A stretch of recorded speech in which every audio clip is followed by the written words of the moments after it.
de la note souveraine, baisse du PIB et hausse de la dette ni mu daal di wàccee ak la nga xamante ne nemmeeku nañu ko ci wàllu note gu ñu leen jagleel ci mbirum rapport Walf Quotidien xëy na kook ñun clignotant au rouge jamono ji dette bi nga xamante ne am nañu ko ci mbirum bor ak na muy clignoté ci rouge moom journal bi xëy na ko ñun xam naa ne ñëpp ñuy yor compteur Woyofal xam nañ clignoté rouge xam nañ ne bu rouge rek mooy ne tabarkàlla yegg na ci danger yegg na ci danger moom Walf Quotidien xëy ak ñun nee na l'État mobilise encore 364 milliards de francs CFA sur le marché domestique journal bi xëyee kook ñun ci xën mu njëkk mi Walf Quotidien loolu la xëyandoog ñun Les Échos la mu xëyandoog ñun tey bala maa dem ci le quotidien Les Échos nee na grosse manœuvre de part et d'autres li nga xamante ne moo di wàllum jumtukaay wala jëfin yoo xamante ne ngir wàllum ville de Dakar la ku nekk di ci xëcc yaakaar ne moo ca gën a yeyoo moom Les Échos nee na grosse manœuvre de part et d'autres journal bi xëy na ko ñun ci xën mu njëkk mi ba tey les militants mettent en garde Diomaye militants yu Pastef ginnaaw sorti wu premier ministre moom Les Échos xëy na kook ñun nee na nag ñenn ci waa Pastef ñu ngay daal di araftu kii di Diomaye ginnaaw bañ doon dem démb di fêter 51 ans yu Ousmane Sonko foofu lay ca cité kër góor gi Les Échos xëy na ko ñun ci xën mu njëkk mi le quotidien la mu xëyee ñun tey bala maa dem ci Les Échos le quotidien nee na ko Diomaye face à la barrière Pastef Diomaye jamono ji mu ngi jàkkaarloog barrière Pastef yi nga xamante ne taxaw nañu temm ngir bëgg yëkkati yenn ci ay doxalin réconciliation nationale et ouverture politique jëm ci wàllug juboo ci Sénégal wërngal këpp la base du parti est très vindicative li nga xamante ne moo di base du Pastef nañu yëkkati ko jëm ci doxalinu Diomaye le quotidien xëy na ko ñun ñu dem ci laas la mu xëyee ñun tey nee na les Sénégalais de Mauritanie en arrêt de travail ginnaaw jamono jooju nga xamante ne ñoom ñu ngi daal di nekk ca Mauritanie seenu liggéey dafa daal di tàggatee mbéw bu ñu sukkandikoo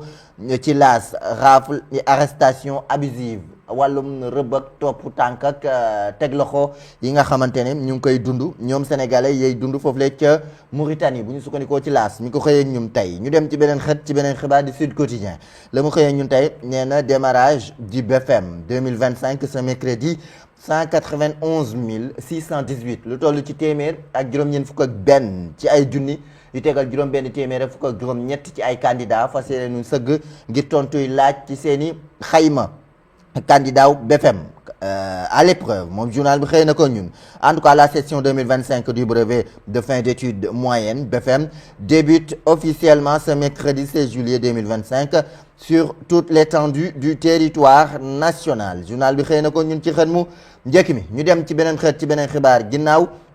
Sud Quotidien enquête moom tey la mu enquête nee na bras de fer en vue en tout cas génn xëccoo wala sax dëggalante diggante état bu Sénégal ak ñi nga xamante ne ñoom la ñu dénk wàllum pétrole bi ci mbirum contrat moom enquête xëy na ko ñu nee na bras de fer bi boo moytul dina daal di am ngir ñu renégocier waat mbirum contrat yi moom enquête xëy na ko ñun ci xët mu njëkk mi Vox Populi la mu xëy ñun tey nee na le coût exorbitant de la gestion des étudiants jamono ji ak étudiants yi nañu toll ci koppar nañ seenu gérer seen yorin la mu laaj ci mbirum koppar ak taxawaay moom Vox Populi xëy na ko ñun jëwriñ ji ñu leen dénk daal na ci indi xayma ci xën mu njëkk mi nee na le coût annuel d'un étudiant sénégalais s'élève à 1 milliard 178 millions 742 wala 1 million afwan 178 742 benn million bu tegal téeméer ak juróom-ñaar fukk ak juróom-ñetti junni yu tegal juróom-ñaar téeméer ak ñeent fukk ak ñaar ci ay koppar ci sunuy koppar benn étudiant rek 1 million 178 742 francs CFA la ñuy coûter ci atum 2024 moom Vox Populi xëy na ko ñun ci xët mu njëkk mi ba tey ci xayma gi en tout cas 76,894 milliards de francs CFA pour les bourses nationales bourses yi toll na 76 milliards ak lu teg mooy bourses yi ñuy joxe 7 milliards ak lu teg yoo xamante ne bourse étrangère la moom journal bi xëy na ko ñun ci xën mu njëkk mi en tout cas fanweer ci ay millions yoo xamante ne ci ay repas par an lekk geeg naan gi fanweer ci ay millions la at mu jot moom journal bi xëy na ko ñun lu toll ci ñeent fukk ak juróom ci ay milliards ci suñuy koppar ñu ngi ko jagleel wàllum restauration moom journal bi xëyee na ko ñun. ba tey ñu toll ci ñaari téeméer. ak juróom-ñett fukk ak juróom-ñett. yu tombal téeméer ak juróom-benn fukk ak juróom-ñeent ci ay étudiants public ak privé ñoom la ñuy daal di ñoom la ñeel. ñaari téeméer ak ñeent fukk ak ñaari téeméer wala ñaari junni ak ñeenti téeméer ak juróom-ñeent fukk ak juróom maanaam 2495 ci ay enseignants chercheurs ci université yoo xamante ne toll nañu ci juróom-ñeenti université publique ak 73 facultés 223 départements 2 écoles nationales polytechniques de Thiès ENSA ak 15 écoles doctorales moom journal bi xëyee na ko ñun ci xën mu njëkk mi 7 CROUS la ñu daal di nemmeeku moom journal bi ni ñu ko defal xayma noonu ci mbirum jàng beeg jàngale mi ca daara yu kawe ya lu toll ci 26 567 lal ñoo fa ne lii maanaam ñaar fukk ak juróom benn junni ak lu teg ci ay lal 31 restaurants moom journal bi xëy na ko ñun ci yoo xamante ne ñoo war a yore lekk beeg naan bi ca université yoo xamante ne places yi toll na ci 19 477 places largement ce jeudi de l'agenda national de transformation de l'enseignement supérieur de la recherche et de l'innovation noonu la ñu docteur Abdourahmane Diouf daal di defal tënk ci yore nu daara yu kawe ji ak seenug lekk ak naan ak la ñu jur ci mbirum koppar Vox Populi xëyee na ko ñun ci xën mu njëkk mi ñu dem ci direct news la mu xëyee ñun tey nee na le grand oral de docteur Abdourahmane Diouf moom journal bi xëyee na ko ñun ci xën mu njëkk mi comme li ma leen daal di tënkal ñu dem ci l'observateur ak la mu observé tey nee na la peur au ventre chaque jour jëm ci psychose bi am ci sénégalais Nursi journal bi xëy na ko ñun ci xën mu njëkk mi ñu dem ci beneen xët ci beneen xibaar l'opposition face au rouleau compresseur de la reddition des comptes mbaalum rëbb gi ci reddition des comptes kopparuk askan wi ak lañ bën géek la ca aajow moom l'observateur xëy na ko ñun opposition bi ñu ngi ci maanaam am aku tiitaange tribune la mu yegal tey ci tribune bi nee na Bougar Diouf Diomaye président accuse Sonko de vouloir prendre tous les pouvoirs jamono ji dafa mel ni Bougar Diouf moo ko wax to bokk ci Diomaye président nee na kii di premier ministre Ousmane Sonko dafa bëgg jël pouvoir yépp nga xamante ne moom la Diomaye yor di président de la République tribune loolu la xëyee ñun tey ci xët mu njëkk mi l'info la mu informé tey nee na un enfant sur 6 souffre de malnutrition aiguë moom journal bi xëyee na ko ñun ci xët mu njëkk mi alerte nutritionnelle à Diourbel téeméer boo jël ci tuuti tànk yi ak seen wàllu lekk nga xamante ne dafa tagga tembewu dafa daal di nag jéggi dayo moom leen fu xëy na ko ñun ci xët mu njëkk mi ñu dem ci yor ak la mu yégal tey ci yor bi nee na frémissement au sommet de l'État Sonko face aux écueils de la révolution patriotique journal bi xëy na ko ñun ci xët mu njëkk mi Le Soleil la mu xëy ak ñun tey nee na Dakar et Cotonou vise loin diggante Dakar ak Cotonou seenu lëkkaloo ak échange commerciaux yi nga xamante ne nañ fa am diggante dimbalante jàppalante ak njënd ak njaay gu gën a mucc ay président de la République Bassirou Diomaye Diakhar Faye ak naatangoom ba nekk foofu la ca Cotonou daal dina fa dem moom mi nga xamante ne moo di visite de travail bi mu am foofu la ca Bénin Bassirou Diomaye Diakhar Faye Patrice Talon ont insisté sur la nécessité de renforcer la coopération bilatérale entre les deux pays pour yéen ñi déggul wolof Le Soleil xëy na ko ñun ci xët mu njëkk mi réew mi quotidien la mu yégal tey ci réew mi bokk na ci ñaari nit ñi nga xamante ne gungante nañ Ousmane Sonko daal dina gunge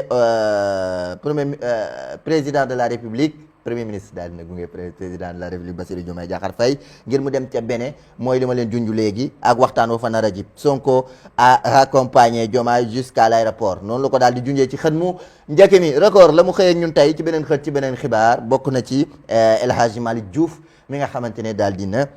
signé ca beneenu club ca West Ham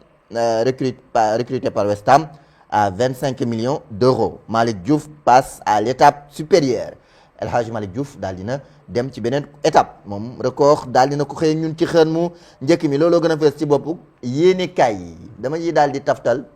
Abdourahmane communiqué bi ma leen doon wax démb ci Grand Théâtre bi nga xamante ne ñu ngi doon wax naan dañ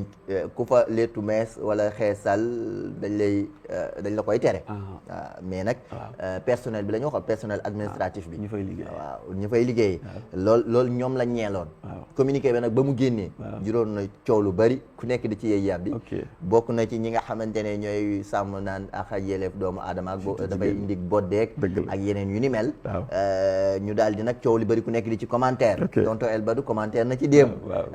ñu naan rafetlu na mesure beeg la ca aajow. waaye am na ñeneen ñoo xamante ne rafetlu wuñu ko. ginnaaw sortie yu bëri yooyu nag. ñoom waa Grand Théâtre ak directeur bi daal dina génne beneen communiqué. nee na la direction générale du Grand Théâtre national souhaite apporter des précisions suite à la publication d'une note de service interne qui a suscité des réactions diverses. Cette note visait entre autres à encourager une appropriation par le personnel des valeurs fondamentales de l'établissement au regard de ses missions. ngir mission bi mu taxawee ngir gën a fësal aada ak cosaanu réew mi ak valeur u réew mi moo taxoon ñu jëloon benn décision. À travers cette démarche, l'administration du Grand Théâtre a voulu suggérer un cadre cohérent, respectueux de sa vision institutionnelle et en accord avec les valeurs d'exemplarité, de rigueur et de fierté culturelle qu'elle souhaite promouvoir. lépp rek ngir gën a fësal aada ak cosaanu réew mi ak valeur u réew mi seen col yi nag li ñu moom suñu bokk moomee nag la ca aajowu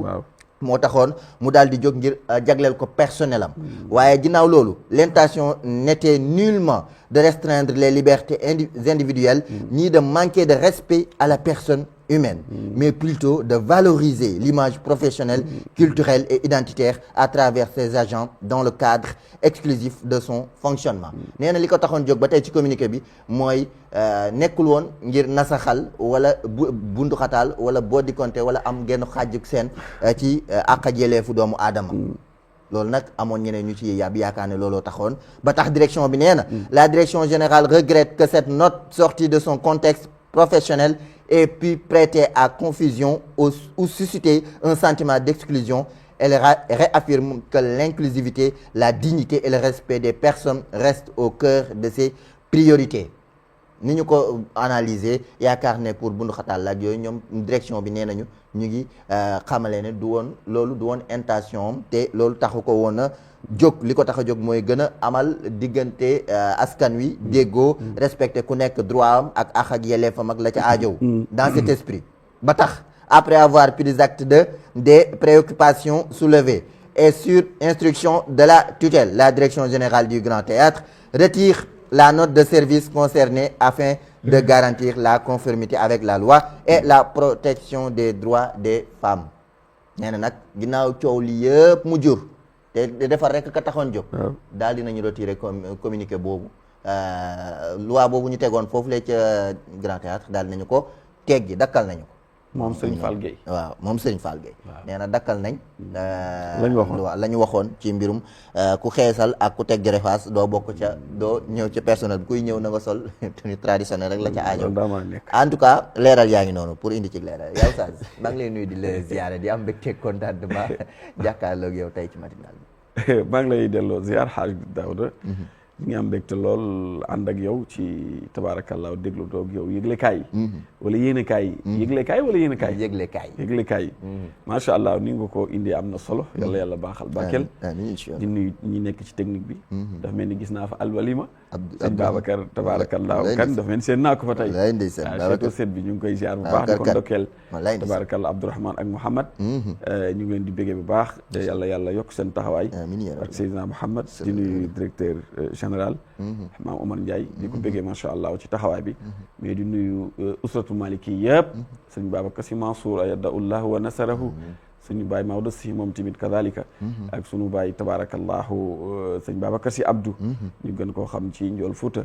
yàlla yàggal ko fi yàlla sàmm ko aar ko yàlla yokk wéram nag jaay Moustapha Mouhamed alayhi salatu wasalaam moom lay nuyu soxna Asietu Sy tabarakallah moom moo aas moom tabarakallah Sidi Jamil mu Cheikh Sy Aboubacar Sy di nuyu tabarakallah maam Ousmane Sy bu xalifa bi moom tamit ñu ngi koy ziar saa su nekk daf ñuy yóbbante ay nuyo kon ñoo ngi nuyu mboolem ñi nga xam ne ñi ngi seetaan dal Asfiyahi TV waa Kër Sarr di nuyu sama yaay di nuyu góor gi di nuyu tabaarakallah waa Malika mboolem koo xamante ni yaa nga fa waa Jolof yi Baye Aman Ndiaye mi ngi lay yóbbante nuyoo saa su nekk dafa tabaarakallah waa Jolof Mbalaxee Dooji Linguère war xoox ak ña ci aju daara sëñ ale top ñu ngi koy béggee bu baax a baax délégué chef de quartier bu war xoox saa su nekk mi ngi ñuy béggee saa su nekk kon daal ñu ngi béggee soppi Seydina Muhammad bi yëpp xaj Daawda Galo macha allah di la béggee yow it bu baax a baax am mbégte contentement jàkkaarloog yow dégg nga li gën a fees ci bopp yéenekaay yi bokk na ci wàllug dem ak dikk ak mesures yi nga xamante ne aussi jël nañu ko ca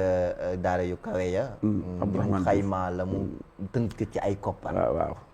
ak mesures yi bu bees yi nga xamante ne aussi jël nañu ko ca Grand Théâtre mujj gi ñu daal di ko tegaat ci suuf ndax coow li mu jur ci communiqué bi beneen bi ci des bokk na ci aussi président Diomaye ak Ousmane Sonko di premier ministre dem na moom Diomaye dem na ca Bénin ngir lëkkaloo diggante liggéey ak dimbalante ak jàppalante yaa ngi suivre actualité tonton waaw fa tabarakallahu bi ñu ci gën a bàyyi xel sax mooy diggante Sonko Ousmane Sonko ak Diomaye Faye Diomaye bërki démb gis nga bi mu ñëwee def déclaration te kilifa tamit noonu lay doxalee du dëgg kilifa du fexe mbir ba fay fekk mbir mu tàqalikoo mu defar ko du dëgg wax na waxu responsable wax na waxu kilifteef et puis tamit ci foofu lañ ko doon xaar mooy buñ ko ñëwoon mu ñëw wax leneen kon ak kilifteefam day des mais bu ñëwee na sama diggante kii nga xamante ne maa ngi moom tuddante nañ ay doom ñoo àndoon di defandoo xeexandoo ba mbir mi métti yàlla moo dogal ci man tabaarakallah mooy président de la république tey dara doxul sama diggante ak moom kooku loolu lañ doon xaar ci moom tabaarakal ak lu mën a xew problème dafay am ñaari ñoo gis danañ am problème mais nag am na loo xamante ni fóotum biir néeg la war a nekk du dëgg am na lu gën a priorité quoi am na lu gën a priorité muy tabaarakallaahu enjeu yi nga xam nekk na suñu kanam diggante lekk ak naan diggante emploi ak ya ci aju te ndaw ñi di ñu ci xaar mag ñi di ci xaar tamit tabaarakallaahu loolu yaakaar naa moo gën doon priorité ñoom ñaar ñuy xiiroo wala ñuy mbaacoo du dëgg kon yaakaar bi comme ni ma koy waxee rek dafa fort ndaw ñi yaakaar leen mag ñi yaakaar leen ñu defal leen 54% votel leen kon li ñuy ñaan mooy tabaarakallaahu yaakaar gi bañ a tas du dëgg inshallah beneen bi mooy Abdourahmane Diouf maa ngi ko doon suivre démb en direct tabaarakallaahu muy def évaluation wala boo xayma tabaarakallaahu étudiant bu nekk lan ngay coûter kii bi man nag sama question léegi sama question mooy loolu ñoom ñoo ko fi def wala dañ ko fi fekkoon dañ ko fi fekk wala boog ñoom loolu lañ fi def loolu lañ fi fekk léegi beneen question bi mooy loolu lañ fi fekk dañ koy dindi wala dañ koy yokk nañuy fexe nuñ ko yokk nuñ ko wàññee pour sakkanal ko par waaw njàng da moom amul prix yàlla dafa hal yastawi alladina yaalamuuna walladina laa yaalamuun waaw ndax ñi xam ak ñi xamul ndax dinañ yem duñ mos a yem du dëgg fi ñuy waajalee koo xam ëllëg moo war a yore réew mi moo war a doxal réew mi lépp loo xam jumtukaay la nag pour mu jot ko muy diggante ordinateur ak lekkam ak naanam ak dëkkam kooku amul prix boo xoolee déedéet du dëgg mettre ko ci condition yu baax yoo xam ne bu ëllëgee kin soxla citoyen bi ñu soxla wala kin soxla pour mu defar réew mi kooku fa tabaarakallaahu yaakaar naa ne amul prix am déet parce que c'est la connaissance après ñooy jëriñaat réew mi ñooy defaraat réew mi léegi nag foofu la ñu war a ne muy tabax ki xas ba dem nekk universitaire wala boog nekk université kooku est-ce que war naa defati wala mu waxati loo xam ne koo gis xeeb ko foofu la ñu war a taxaw du dëgg lii maam Cheikh El Hadji Malick waxoon rek tabax nit ki ba mu mën a tabax ay bâtiment moo gën nga ñëw tabax bâtiment yi te tabaxoo nit ki foofu daal mooy mbir mi du dëgg macha allah beneen bi mooy bokk na ci BFM tey yaa ngi wax ci wàllu jàng ak jàngale foofu laay def point ba tey 618 ci ay candidats yu war a sëgg tey ginnaaw ba ñu génnee ci bac bi macha allah résultat yi waaw nu mu tuddati waaw résultat bac yi moom dafa xaw a nu mu tuddati waaw bu ñu gisee pourcentage bi yaakaar naa 42% la xaw ma dal virgule na am te loolu moom dëgg-dëgg ak daanu la loolu nag ñi nga xam ñoo seq mbirum njàng ak njàngale ak tabarakallah yor saytu bi surtout ministre de l'éducation bi ya ci aju ak enseignement supérieur ñooyu ñoo gën a war a taxawaat nag gën a jumtuwaat gën a yër mbir mi ndax Sénégal xaj daawda bokk na ci réew yi dàq jàng ci Afrique de l'Ouest wallaay ndeysaan du dëgg loolu moom fi lañ ko fekk. université Cheikh Anta Diop. waaw université de référence la. waaw voilà ci àddina war nga këpp. gars yi dañuy ñëw di fi jël ci. bëri na ci ay présidents yoo xam ne fii ci Afrique bii. ñoo xam dañ lay wax ne fii la ñuy jàngee. fii lañ tàggatoo walay. du dëgg. kon nag foofu mu ne woon. niveau bi waruñ koo wàcc dañ ko war a gën a yéegal. absolument du dëgg. kon nañu gën a fonk njàng di ñaanal nag ñi nga xam ne ñoo def iradiya mooy BFM. nga xamante ni moo nekk ci diggante mook bac ak li nga xam mooy certificat moo ne ci digg ba. waaw kon nga xamante ni moo leen di poussé pour ñu mën a waajal tabaarakallah wa sunul xaaliqiina seen baccalauréat. yàlla defal ñëpp réussite. amiin yàlla sunu borom yombalal leen. amiin sàmm seenum xel dëgëral ko nag. amiin ba tabaarakallah stress bi nga xamante ni mooy tax. épreuve yi ñu leen laaj duñ ko mën a jàll. yàlla may leen kattan. fa tabaarakallahu bañ ko mën taxawal. ndax kat lañu rabbi israh li sadri wa yassir li amri wa ahlul uqdata min lisaani yafqahu qawli. loolu yun ci yàlla Moussa moom la ñaanoon. kon yàlla ma dëgëral sama làmmiñ. amiin yaa rabbi jàppandal samay mbir. fecc sama làmmiñ ba li ma bëgg a wax ma man koo wax bu ma jàkkaarloog ñi ma war a waxal. surtout Firawna loolu la ñuy ñaanal ñi nga xamante ni ñooy képp koo xam yaa ngi def BFM. yàlla yombalal la ko génn si jàmm ak salaam. incha allah Seydina Muhammad sallallahu alayhi wa sallam jërëjëf Oustaz Alioune Badara Mangane dina ñëwal ñun léegi ci aaya bés bi waaye di leen fàttali taux bac 2025 42,85 comme ni nga ko waxee mu wuuteeg lool daaw 2024 mu ngi woon ci 48,71%. 48 la woon daaw ren mu baissé wu 42 kon ce qui veut dire que ne dafa baissé ñu ñaanal bu baax ñiy def BFM comme ni nga ko ñaanee yàlla na yàlla defal leen sutura ba ñu mën a décrocher seen diplôme boobu mën a jàll ndaxte aussi liñ naan nag doo liggéey 9 mois benn jour ñëw wala ñaari fan nga bëgg a yàqal sa at donc nag nañu jël li ñu teg ne bu ñu ko def muy wàllu téléphone yeeg la ca aajo surtout loolu nañ ko bàyyi ci kër yi surtout loolu nañ ko bàyyi ci kër yi waaw ndaxte fi jamono toll ak iyaabeeg la ca aajo gars yi ci gën a sévère surtout loolu waaw donc nañ ci bàyyi xel bu baax a baax a baax 42,85% mooy résultat bac yi ñu génn ci taux bi incha allah ayca ñu daal di dem jëli li nga xamante ne moo di la pensée du jour Abdourahmane bala ngaa ñëw Babacar Kane daal di ñu ko indil muy la pensée du jour dañ ciy ànd ak tey ji Serigne Babacar Sy Mansour Serigne Babacar Sy Mansour moo daal di wax yaa Oustaz nee na bul fekk ñaar ñuy ànd nga fexe ba tàggale leen xar texale guro rek la jik xar texale waaw guro rek la jik jigul jullit mu ne nag nga fekk ñaari nit ñuy ànd nga fexe ba taxale leen mu ne xar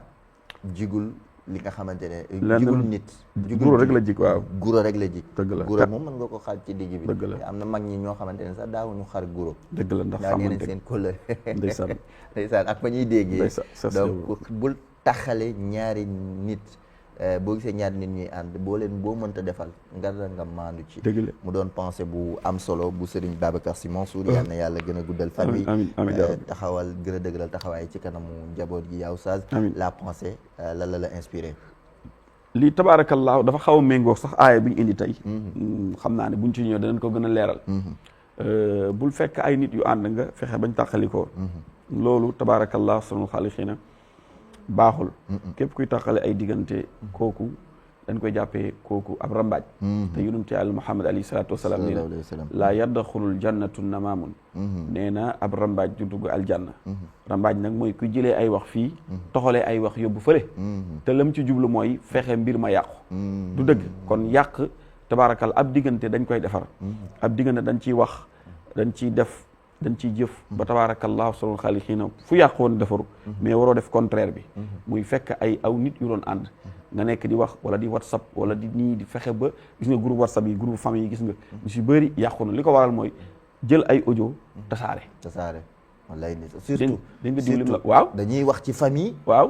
loo xamante ne entre famille la nga gis keneen ku jël audio ba tasaare ko bokkul ci famille bi dem waaw ko dégg nga liñ la wax wala mu dagg partie bi nga xamante ni fa mu toll woon tabaarakallaa foofa du fu baax xañ na da doon leeral xam nga wax tamit balaa leer mooy wax day tàmbali am mubtada am xabar booy dafa am tàmbali am mujjuwaay mais boo ñëwee dagg séquence bi la neex nga dagg ko partagé ko yow yaa ngi yàq te yonent yàlla Muhammad nee na képp kuy def loolu ab rambaaj nga rambaaj du dugg aljanna mooy am rambaaj ak naafiq nag daanaka ñoo bokk ndey ak baay rek rambaaj ak naafiq waaw dégg nga dëgg de soriante wuñ de non non ñoo bokk benn baay rek ndeysaan dégg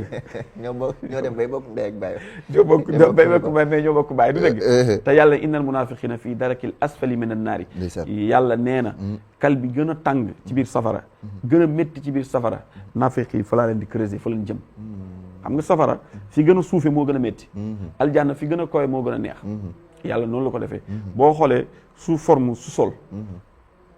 maanaam buñ ko daan liggéey sama xel dafa day nekkee ci aaya man yàlla de dana safara moom forme sous-sol la souterrain waaw souterrain la dégg nga waaw aljanna forme immeuble la immeuble safara souterrain la waaw aljanna immeuble la gratte-ciel gratte-ciel dégg nga ko wax ay étage quoi par étage waaw lu bu gën a kawe rek moo gën a neex sa morom dégg nga ko safara nag yàlla nee na kal bi gën a suufee